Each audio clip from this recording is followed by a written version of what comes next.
voir une pièce de théâtre extraordinaire qui a été travaillée pendant des jours et des jours? Très bien. Il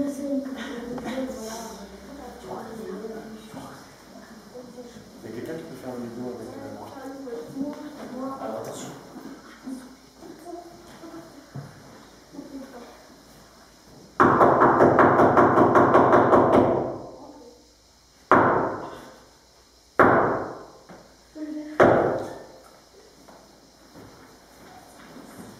Mesdemoiselles, mesdames, messieurs, bienvenue dans ce théâtre du Grand Salon pour écouter l'histoire du voleur du diadème. Dans le royaume du Rhône, quelque part à côté d'Espérance, le roi et la reine vivaient paisiblement dans leur château.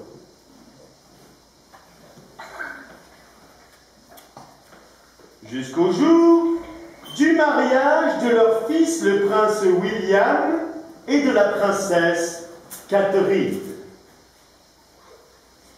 Oh, ils s'aimaient de l'amour fou. Ce jour-là, les 4 domestiques ne savaient plus où donner de la tête. Oh, quel travail!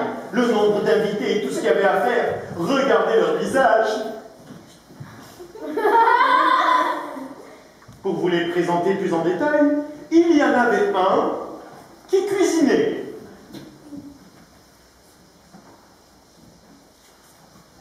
Il y en avait un pour le ménage.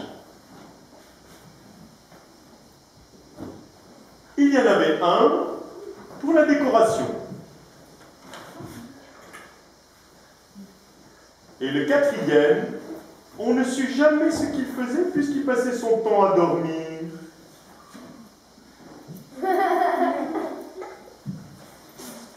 Mais l'histoire tragique raconte que ce jour-là, jour de fête, pendant que tout le monde préparait le mariage, un voleur avait volé le diadème de la princesse.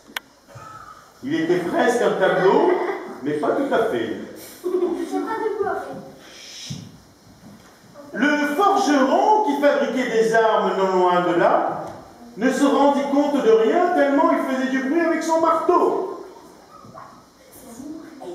Le maçon qui avait déjà commencé les travaux pour construire le château du prince et de la princesse ne se rendit compte de rien non plus puisqu'il faisait énormément de bruit. Le fermier, lui, vivait tout à côté et était en train tout simplement de traire sa vache.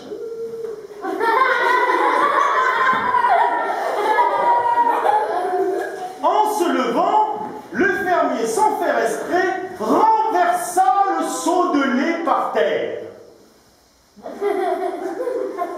Le lait qui commençait à couler de la ferme qui était juste à côté du château. Et le lait commençait à couler dans le couloir, aussi bien que le voleur qui était parti avec le diadème glissa dessus et tomba à la renverse.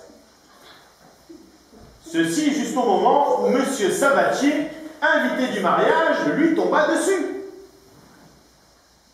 Il récupéra le diadème et fut nommé par le roi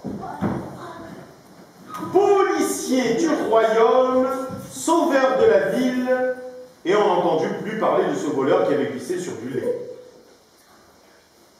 Ainsi, le mariage put se dérouler dans de bonnes conditions grâce à M. Sabatier, et le prince, la princesse, le roi, la reine, M. Sabatier et les domestiques purent apprécier ce mariage orchestré par un curé hors du commun.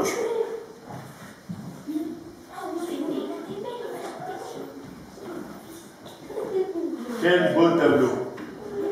Bien sûr, le forgeron, le maçon, le fermier et sa vache furent invités car ils avaient passé leur temps à travailler énormément pour le royaume. Et comme la princesse n'était pas rancunière, il y eut un invité de marque, notre ami le voleur, qui fut invité au mariage, le lait étant interdit comme boisson du mariage, étant donné que le voleur ne supportait pas cela. Comme vous pouvez regarder sur ce dernier tableau, le voleur a quand même pris la couronne du roi. Voilà, mesdemoiselles, mesdames, messieurs, vous venez d'assister à l'histoire Le voleur du diadème.